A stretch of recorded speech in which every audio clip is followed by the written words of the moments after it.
Where your treasure is, there will your heart be also. God has given us unlimited treasures in His Word. Every time we open it, we can discover a new treasure or admire an old one. What will we find today? Here's Carla Early with Treasure Hunt in the Word. Have you ever meditated on a verse and suddenly got a revelation about it that you'd never thought of before? That happened to me one night. I was quoting Psalm 23 to myself as I was falling asleep, as I sometimes do, when something in the last verse woke me up so suddenly that I had to go write it down. Let me read the psalm to you before I tell you my realization.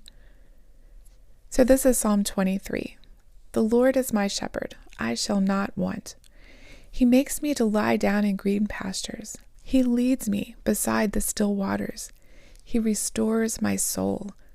He leads me in the paths of righteousness for His name's sake. Yea, though I walk through the valley of the shadow of death, I will fear no evil, for You are with me. Your rod and your staff, they comfort me. You prepare a table before me in the presence of my enemies. You anoint my head with oil. My cup runs over.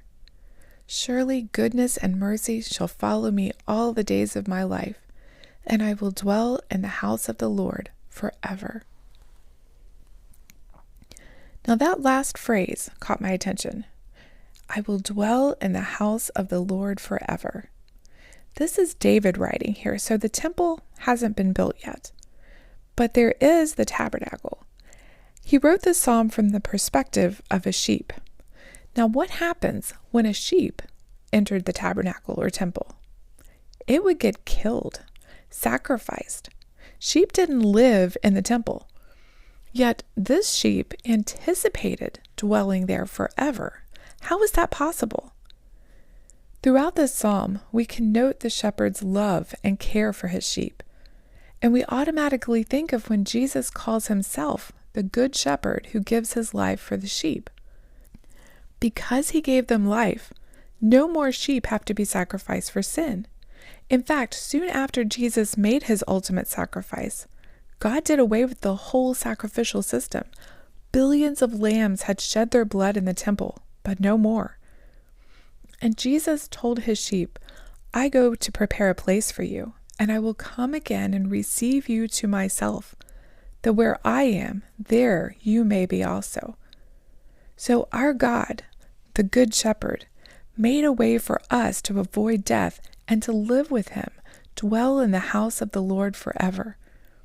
Isn't that a beautiful fulfillment of Psalm 23? But so many sheep have not heard this good news. They don't have a good shepherd. The shepherd they're following just leads them to doom. Every day, thousands of people die without Jesus, after He's already sacrificed His life for them.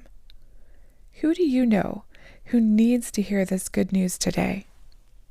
You can contact us at treasurehuntintheword@gmail.com. We'd love to hear the treasures God has given you through His Word. You can listen to other episodes on our website, which you can find in the description below.